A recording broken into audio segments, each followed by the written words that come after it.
ನಮಸ್ಕಾರ ವೀಕ್ಷಕರೇ, ನಾನು ಚನ್ನಗೌಡ ಬಿಳಿಕಚಡಿ ಹೀಲರ್ ಬಸವ ಅಕ್ಯೂ ಅಕಾಡೆಮಿ, ರಾಯಬಾಗ್ ಮತ್ತು ಗೋಕಾಕ್ ತಾಲೂಕು ಅಕ್ಕತಂಗ ಗ್ರಾಮ.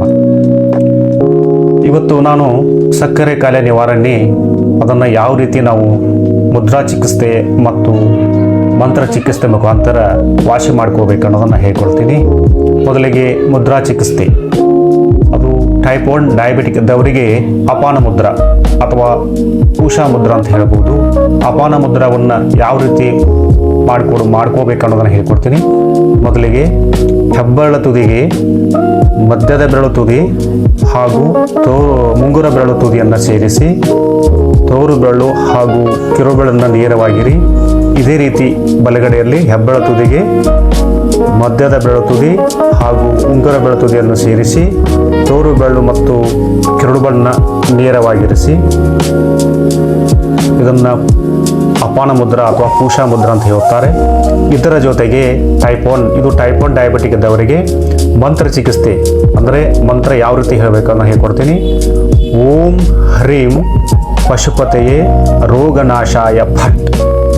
ಮತ್ತೊಮ್ಮೆ ಹೇಳ್ತೀನಿ, ಓಂ ಹ್ರೀಂ ಪಶುಪತೆಯೇ ರೋಗನಾಶಾಯ ಫಟ್.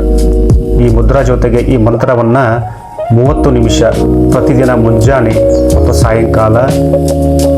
ಮುಂಜಾನೆ ಆದರೆ ಪೂರ್ವ ದಿಕ್ಕಿಗೆ ಮುಖ ಮಾಡಿ, ಸಾಯಂಕಾಲ ಆದರೆ ಪಶ್ಚಿಮ ದಿಕ್ಕಿಗೆ ಮುಖ ಮಾಡಿ ದಿನಾಲು 30 ನಿಮಿಷ ಟೈಪ್ 1 ಡಯಾಬಿಟಿಕ್ ಇದ್ದವರು ಮಾಡ್ತಾ ಬಂದರೆ ಟೈಪ್ 1 ಡಯಾಬಿಟಿಕ್ ಕಾಯಿಲೆಯಿಂದ ಗುಣಮುಖರಾಗಬಹುದು. ಇದೇ ರೀತಿ ಟೈಪ್ 2 ಡಯಾಬಿಟಿಕ್ ಇದ್ದವರಿಗೆ ಅಪಾನ ವಾಯು ಮುದ್ರಾ ಅಂತ ಬರ್ತದೆ. ಅದನ್ನು ಯಾವ ರೀತಿ ಮಾಡ್ಕೊಳ್ತಾ ಹೇಳ್ತೀನಿ. ಸೇಮ್ ಮುದ್ರಾ, ಹೆಬ್ಬೆರಳು ತುದಿಗೆ ಮಧ್ಯದ ಬೆರಳು ತುದಿ ಆಮೇಲೆ ಉಂಗುರು ಬೆರಳು ತುದಿಯನ್ನು ಸೇರಿಸಿ ಅದರ ಜೊತೆಗೆ ತೋರು ಬೆರಳನ್ನು ಹೆಬ್ಬೆರಳು ತುದಿಗೆ ಒತ್ತಿ ಇದೇ ರೀತಿ 2 ಕೈಯಿಂದ ಇದನ್ನು ಅಪಾನವಾಯು ಮುದ್ರಾ ಅಥವಾ ಸಂದೌಷ ಮುದ್ರಾ ಅಂತ ಹೇಳ್ತಾರೆ. ಇದರ ಜೊತೆಗೆ ಮುದ್ರಾ ಚಿಕಿತ್ಸೆ ಟೈಪ್ 2, ಇದು ಟೈಪ್ 2 ಡಯಾಬಿಟಿಕ್ ಇದ್ದವರಿಗೆ ಓಂ ಹ್ರೀಂ ಶಂ ಪಶುಪತೆಯೇ ರೋಗನಾಶಾಯ ಫಟ್ ಅಂತ ಹೇಳಬೇಕು. ಮತ್ತೊಂದು ಹೇಳ್ತೀನಿ, ಓಂ ಹ್ರೀಂ ಶಂ ಪಶುಪತೆಯೇ ರೋಗನಾಶಾಯ ಫಟ್.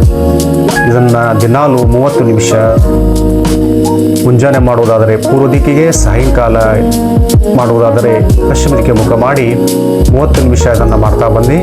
ನೀವು ಖಂಡಿತವಾಗಿಯೂ ಮಧುಮೇಹ ಅಥವಾ ಸಕ್ಕರೆ ಕಾಯಿಲೆಯಿಂದ ನಿವಾರಣೆ ಆಗಬಹುದು. Thank you.